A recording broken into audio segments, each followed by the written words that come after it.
When I heard about fateful encounters, I used to think it was something like love at first sight.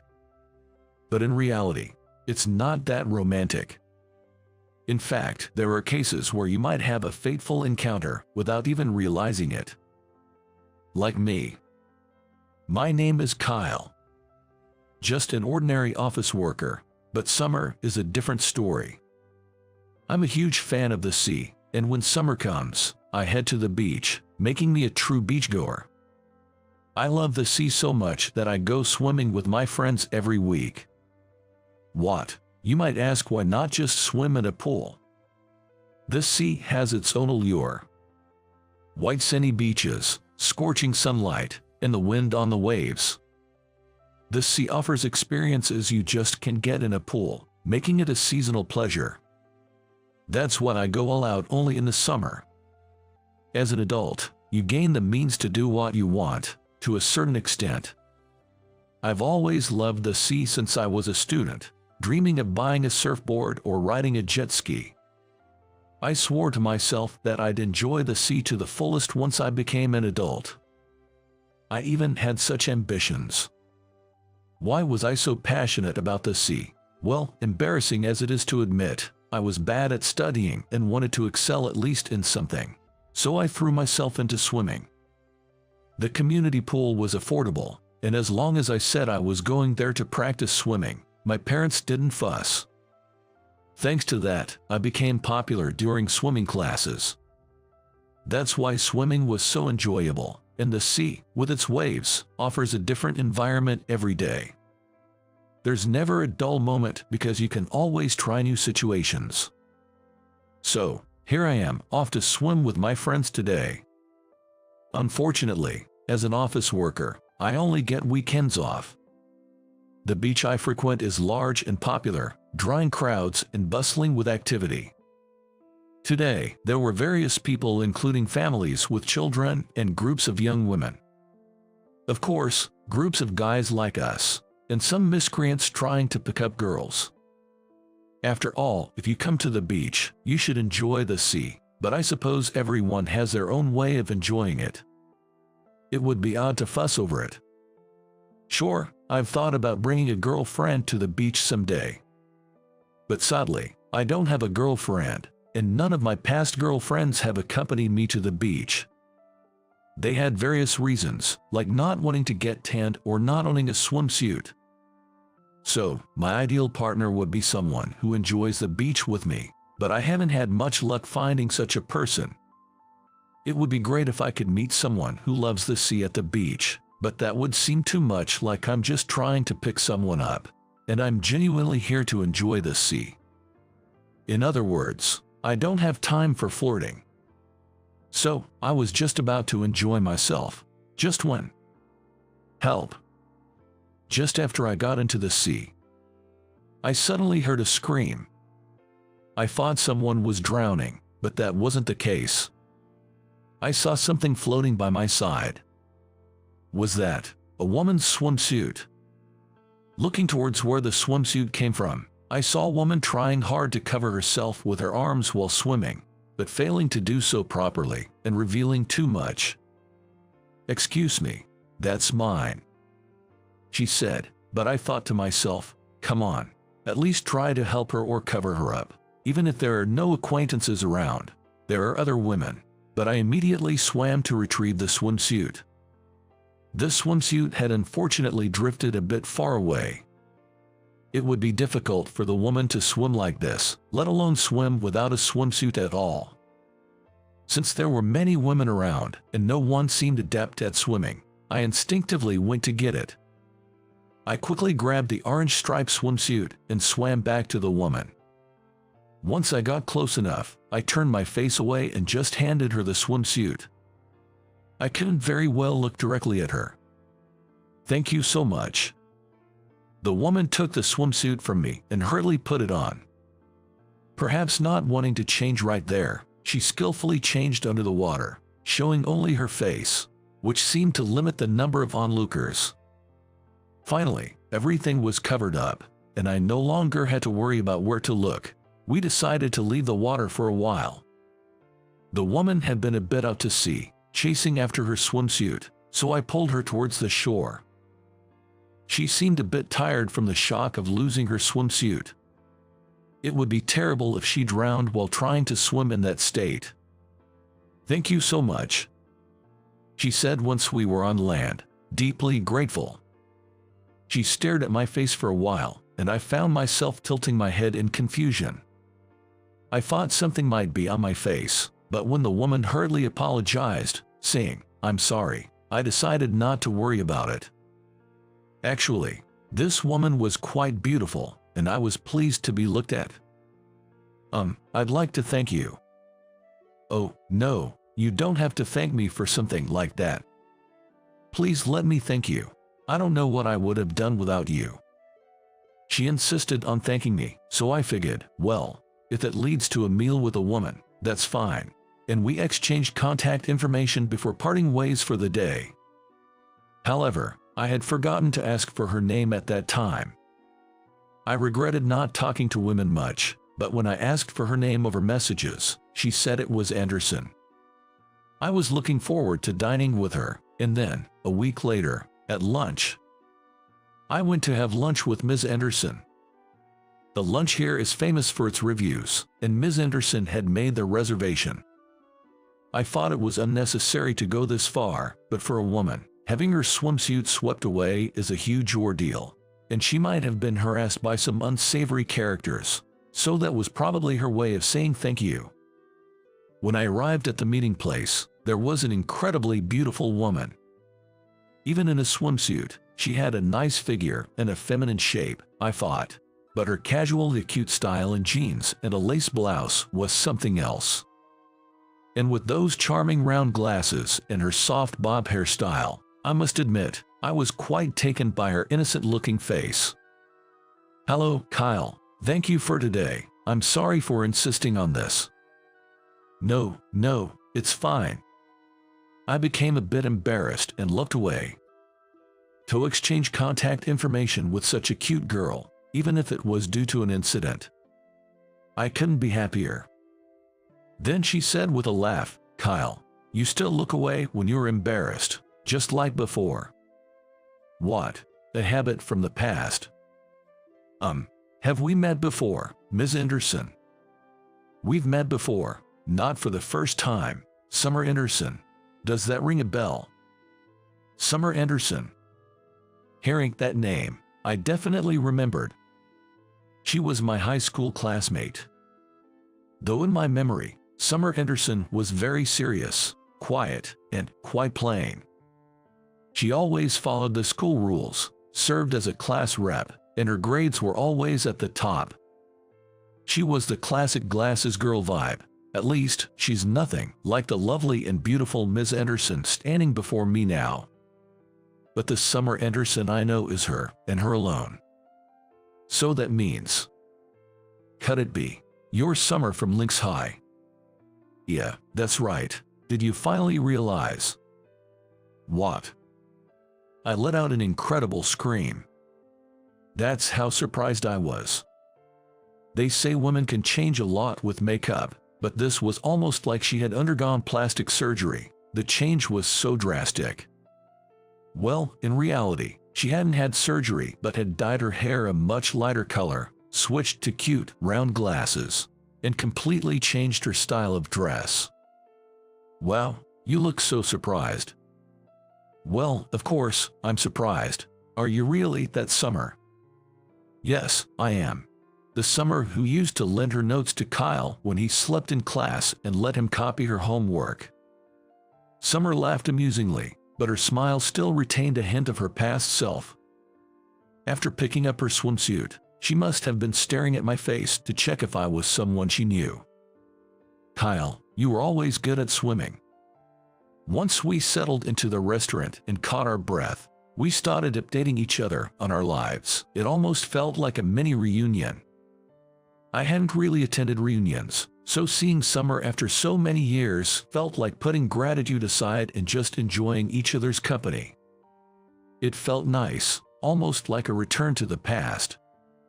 I wasn't very bright back then. Summer, feeling sorry for me, used to teach me at a diner. remembering that, Summer teased, if there had been a swimming class, you would have definitely outperformed me. And you would have been counted from the bottom in swimming class. Well, I can swim averagely well, but I wanted to talk to you about that. Summer started to speak hesitantly, looking down. Apparently, she's planning to go to the beach with a friend next month, who is married and bringing her child along. I think it'll be fine since we'll be in the shallow end with floaties, and the child is in elementary school, but you know, after my swimsuit incident, I couldn't help but worry. What if it had been a child who got swept away? Summer felt she might not be able to help if something happened to the child. Honestly, accidents at sea are common. Even with floaties, one can be swept away, and if taken by the waves, even adults might not make it back safely. Summer's concerns were valid. So, I was wondering if you could teach me how to swim better. Me. You go to the beach often, right? I thought you'd be reliable. She looked up at me tentatively, and I felt a flutter in my heart. Teaching such a cute woman to swim, is that okay? I thought, but there was nothing inappropriate about it. This was, indeed, training to prevent accidents. I convinced myself to agree to her request. The following week, Summer and I headed to the beach. Today, she wore a red polka-dot swimsuit, giving off a different vibe from before. The orange striped swimsuit from before, it turns out she bought it on the spot because she forgot her own. That day, I actually forgot my swimsuit and bought one at the beach shop, but it didn't fit right, and that happened. There's no way that's happening today, she said, her face turning red as she headed into the ocean, and I chased after her. We could have gone to a pool, but the sea, with its waves, offers a different environment, and getting used to it seemed better, which turned out to be the right choice. Summer, can you try a little harder? I can't, it's too hard. Indeed, Summer could swim to some extent, but it was all self-taught, and her flutter kick was particularly slow. I asked if she could speed up her kick, but she was already struggling. For now, if you can manage the crawl, you'll be able to swim farther, and it's good to learn the breaststroke in the sea since it's less tiring. Shall we keep practicing? Please, I'd appreciate it. I took Summer's hand and kept her practicing the flutter kick and observed her swimming form. It felt like a swimming class for adults, earnestly practicing swimming, which was kind of amusing. Of course, we practiced in shallow water, and if the waves got even slightly higher, we'd return to shore. Safety first was our motto during practice, and as a result, she was able to master breathing while doing the crawl by the end of the day. However, swimming isn't something you can improve at overnight. Can we do this again next week? After Summer said this, we started practicing swimming almost every week. But since going to the sea every time was challenging, we practiced in the sea on weekend and in a pool after work on weekdays. Thanks to our intensive training, Summer became reasonably good at swimming. She'd be able to handle things if something happened to a child now. Indeed, her beach outing with friends was a huge success, and she even got compliments on her swimming skills, which she happily relayed to me. Thank you so much, Kyle. I know it's been a hassle, so let me treat you to a meal again. She seemed really happy when she said that. Teaching her for a month was indeed worth it.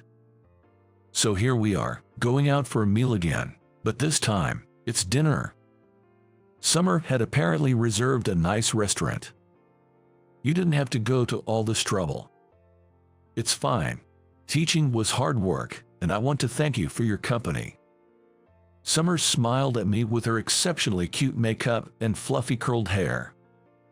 Today, she dressed up even more stylishly than usual, and I've been feeling nervous all day. But it's sad that I don't have an excuse to go to the sea with you anymore. Eating and drinking. As I said that in high spirits, Summer replied with a laugh, "You really love the sea, don't you?" I knew Summer was serious and wouldn't be swayed by such a frivolous invitation, but being brushed off was still a bit disappointing. And yet, she asked, "Do you have a girlfriend, Kyle?" No, I don't have one right now." "I see. Then, would it be okay if I applied for the position?" What? I was momentarily speechless, not quite understanding what she had just said. There was a brief silence, and Summer fidgeted nervously. "Wait, so, you mean, you want to be my girlfriend?" "Yes, that's what I mean." "Since when? How long have you felt this way?" "I mean, I'm a guy. Of course, I've thought about having a cute woman like Summer as my girlfriend. But Summer always seemed so serious, even while practicing swimming, and I didn't think she saw me in a romantic way. But then, if you ask when, since high school," she said, sharing her feelings from back then. "In high school, Summer had a crush on me. I was the life of the class and always the center of attention. Though my grades were poor and I often slept for classes, I gave my all to swimming. It seems she admired me for that. Back then, I was plain and lacked confidence in myself. You always had people around you. I was envious, but you seemed to shine so brightly." Her willingness to teach me and share her notes was her way of seeking any connection with me. But Summer struggled to express her feelings, and I never noticed her affection. Lacking the courage to confess, Summer graduated without ever revealing her feelings. I regretted not confessing. I thought I would change my image in college and exchange contacts with you at a reunion, but you never attended, so we never met. Sorry about that." I could only respond with a wry smile to Summer's words. She might have seen me as popular, but in reality, many of my high school friendships were superficial, and I didn't have many close friends. In fact, I found more in common with people I met in college, which is what I never felt compelled to attend high school reunions. "I never thought I'd see you again, especially not at the beach. It felt like fate, so I kind of forced our connection to continue." She kept insisting on expressing her gratitude as a way to exchange contact information with me. I did think she could have just asked normally, but she said she didn't want it to seem like a pickup line. Well, I can understand her feelings. "I've always liked you, Kyle, so please, let me be your girlfriend." Summer, her face flushed red, confessed to me. She was so adorable that there was no way I could refuse.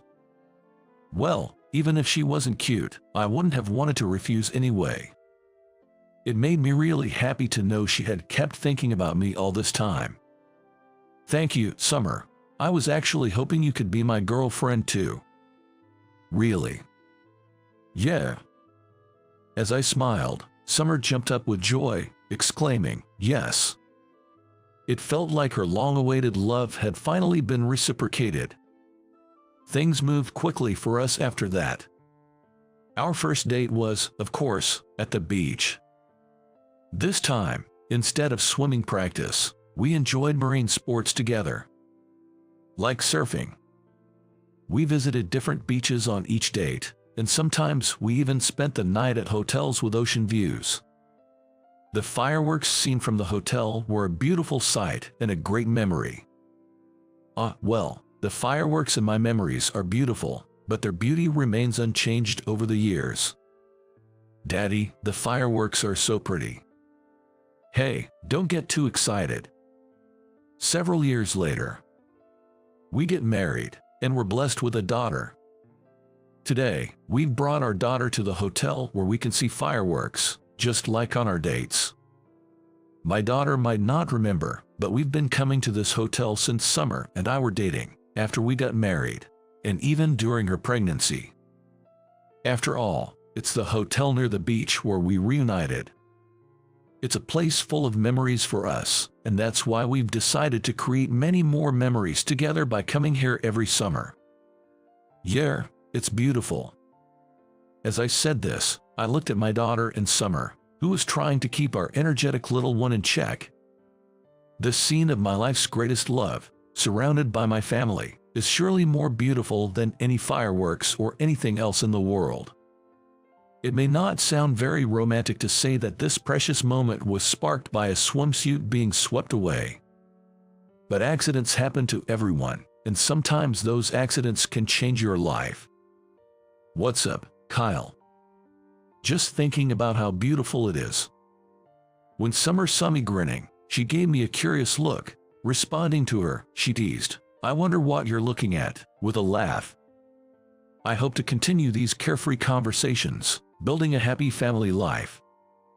With those thoughts in mind, I watched the sea and fireworks with the two of them.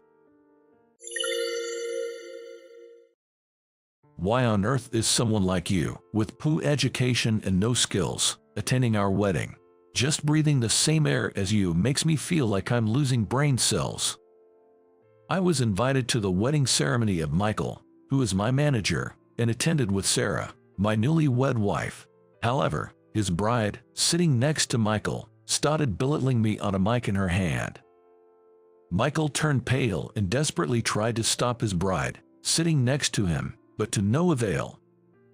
To make matters worse, his bride exposed all the harassment Michael had subjected me to in the past, saying, "What about you? You've been bad-mouthing him too." In this uncontrollable situation, someone suddenly stood up and glared fiercely at Michael and his bride. "My name is James. To be honest, I don't have any academic qualifications. I joined a company right after graduating from middle school. People often ask why I didn't go to high school or college, but I could only say it was due to family circumstances. If possible, I too would have liked to go to high school and even college. But my family situation didn't allow for that.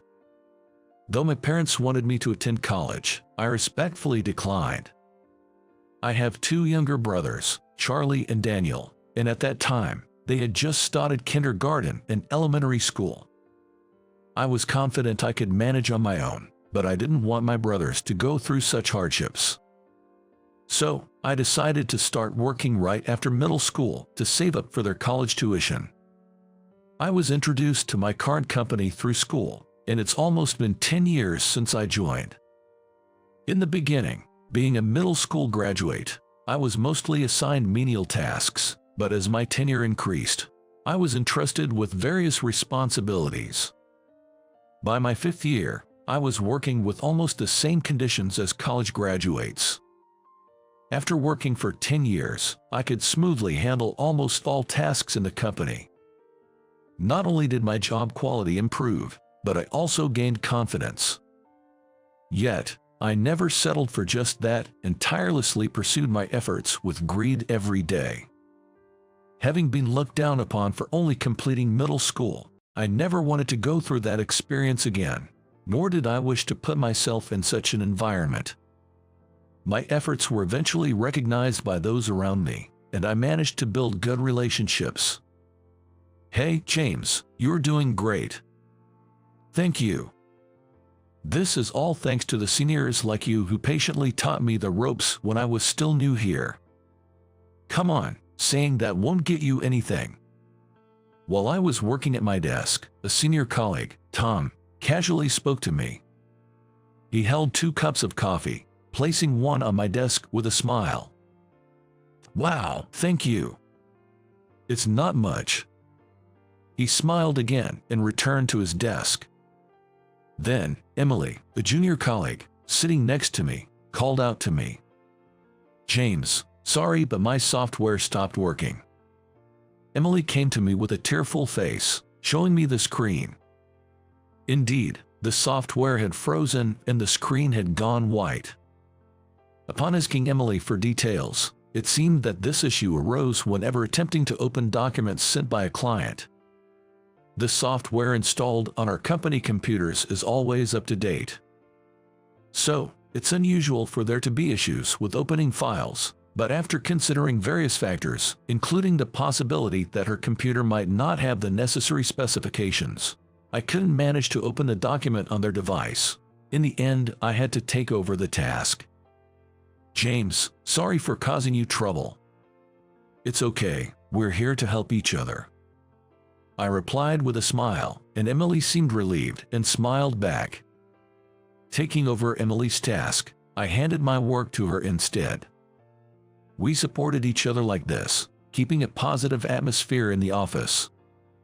Looking back, I can only agree if someone were to say that I was the one who disrupted the atmosphere.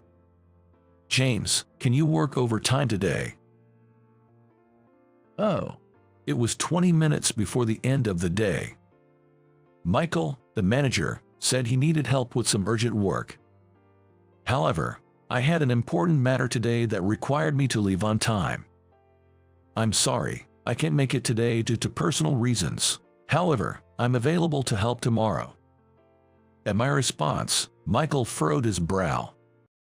It has to be today. Then, perhaps you could ask another employee for help, as I really can't miss my appointment today. I apologized to Michael repeatedly, and as soon as the end-of-day bell rang, I left the office. Missing today's appointment could seriously affect my life. I understand that taking on work is crucial for building trust within the company, but when it comes down to weighing it against my future, I prioritize my own life. However, I would come to know that my decision was a mistake. The next day arrived. Hey, good morning, poorly educated James. Excuse me. As I arrived at work as usual, I was greeted sarcastically by Michael, who had arrived earlier. I was surprised because nobody had used the term in reference to me since I first joined the company. And Michael was normal until yesterday, so what happened? The meeting with the client this afternoon has been rescheduled to start at 5 p.m. Oh, really? Well, I see. I wondered if I had missed any communication from the client as I replied to Michael. Michael said it in his usual tone of voice, so I decided to think that I must have misheard his insult. However, the incident would occur at the time of the meeting. I was preparing to connect remotely with the client in conference room 1. But as time passed, the meeting didn't start. After a 30-minute wait, feeling something was amiss, I immediately contacted the client for confirmation. Oh, is this James? I believe we had a meeting scheduled for today. Has something happened? That's what we'd like to ask you. Weren't you the ones who missed this afternoon's meeting? We'll have to reconsider this deal from scratch now. Wait, what? The tone of the client's representative was unexpectedly stern, and I was shocked. Moreover, they confirmed that the meeting was still scheduled for the afternoon, without any changes. The one who informed me about the meeting time change was Michael. I immediately left the conference room and went to Michael. Michael. Even though I raised my voice, Michael continued to ignore me as if he hadn't heard. Michael, did you lie to me about the change of the meeting time? When I banged on Michael's desk and confronted him, he responded with, "Excuse me, what are you talking about?" The argument went nowhere, and I gave up on blaming Michael. I should have confirmed with the client myself when I first heard about the meeting time change. Now, with the deal cancelled, the responsibility weighs heavily on me. I need to gradually regain trust. But Michael's actions, which could be seen as harassment, was not limited to just that day. Man, you're still not done with this work. You're so slow. Don't get cocky just because you've been working in here a while despite being poorly educated. Michael constantly made derogatory comments towards me. He would offload his work onto me and then berate me if it wasn't finished immediately. Maybe I had become complacent about my position due to the positive environment around me, despite being poorly educated. I reminded myself that I could be fired at any moment and became even more dedicated to my work. Many would be inconvenienced if I didn't work hard. I later visited the client I had inadvertently stood up for the meeting, bringing a box of sweets to apologize. The person in charge then mentioned that they had been upset at the time but agreed to continue our business relationship. Relieved, I was able to focus even more on my work. James, you've been really putting your all into work lately. Yes, it hit me that I still have so much to learn.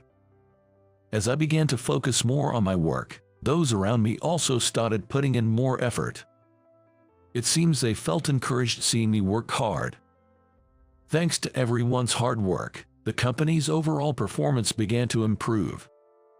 However, it seemed Michael was displeased with this situation, continuing with his self-centered work style as before. As a result, he ended up being the only one lagging behind in performance, which further soured his mood. Time passed, and I endured daily harassment from Michael while continuing to work. Finally, my efforts were rewarded. "James, your promotion has been decided." At the morning meeting, Mr. Thompson, the company president, personally announced my promotion. The people in the office congratulated me with applause. However, Michael was the only one who seemed displeased, glaring at me as if to express his discontent. I had been eagerly awaiting this promotion. "Well, it's been decided.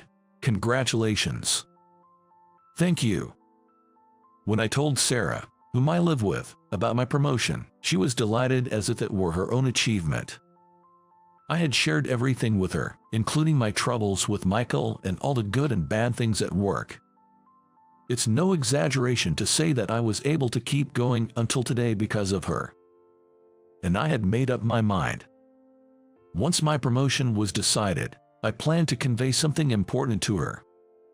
And so, I ended up getting married to the woman I had been dating for a long time. That day, we were out looking at wedding venues together. "I'm excited about previewing the venue. What kind do you like, James?" "As long as you're happy with it, anywhere is fine by me. After all, the bride is the star of the wedding." "James, you're really sweet." She was smiling the whole time. Today, not only were we viewing venues, but she was also scheduled to try on dresses, making it an entirely enjoyable experience for her. In the dressing room filled with various gowns, she felt like a princess and was very excited. I decided to wait outside on a sofa, telling her to take her time without worrying about the clock. As I took a seat on the sofa with a small sigh, I heard a familiar voice calling out to me. "Is that you, James?" "Oh, Michael." Judging by Michael's neat attire, it seemed he was also here to scout a wedding venue.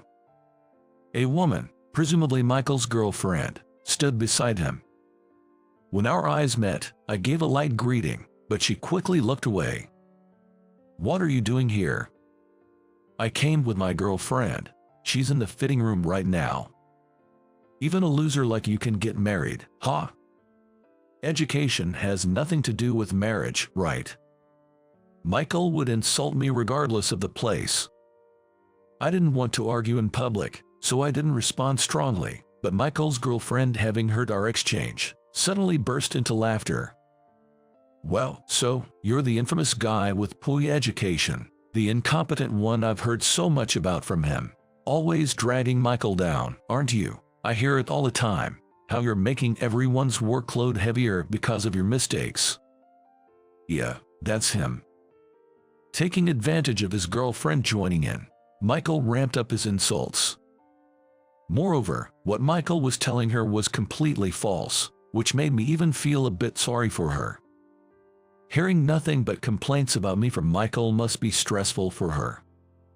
As I was thinking of this, Michael's girlfriend was called away by the staff for her dress fitting, and she left.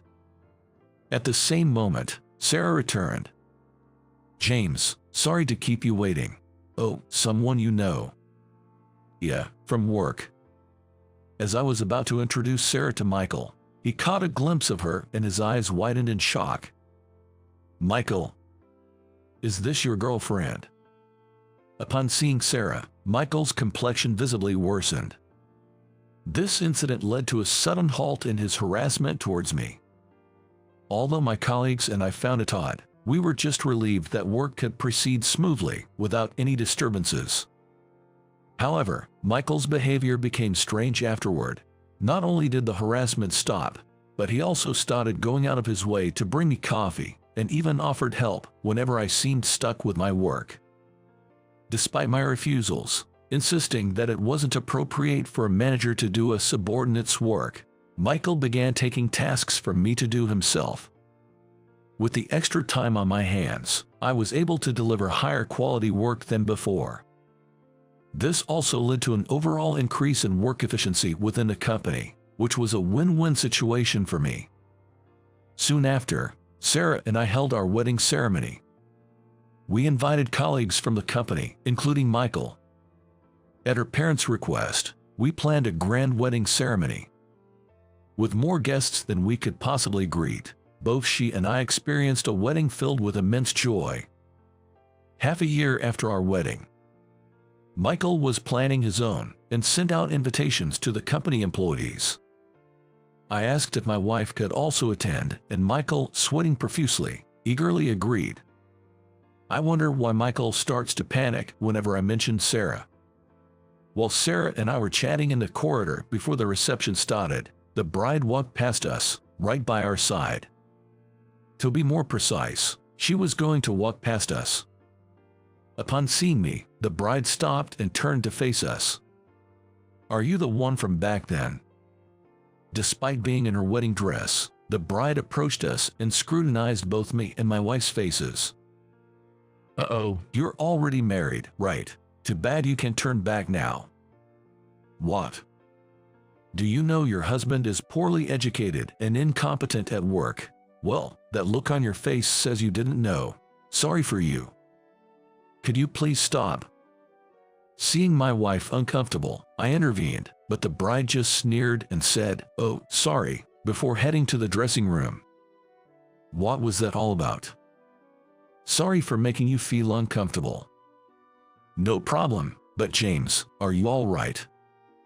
"Me? Why? You looked a bit upset." "I'm fine." I had shared everything with Sarah. In fact, she knew everything about me before we even started dating, including my educational background and job situation. Therefore, the bride's revelations had no effect on our bond. As the reception began, all guests gathered in the venue. Michael and the bride made their grand entrance to applause. However, the bride looked down at me with a triumphant smirk as soon as our eyes met. I tried to ignore it, but throughout the various entertainments, the bride kept watching me closely. When it was time for the bride and groom's speech, the bride eagerly grabbed the mic, pointed at me, and addressed the guests. "Why on earth is someone like you, with poor education and no skills, attending our wedding? Just sharing the same air with you makes me feel like I'm losing brain cells." The atmosphere in the venue froze at the bride's words. Among the guests were the bride's parents and friends, but there were more of Michael's contacts. Moreover, the majority were colleagues from work. It was highly inappropriate for the wife of a manager to make such statements in front of professional acquaintances. Michael looked horrified and tried desperately to stop her, but the bride continued her tirade unabated. "Does everyone know? Despite being incompetent and constantly dragging us down, he clings to his job, pretending nothing's wrong, just like a pest. Hey, stop it. Why should I? I'm just repeating what you told me. You even said you didn't want someone like him at our wedding. Why did you even invite him?" "Well, that's..." Michael seemed at a loss for words in the face of the bride's onslaught. Sarah, colleagues at the same table, and I were all taken aback by the bride's audacity. Unabated, the bride's focus shifted from me to Sarah.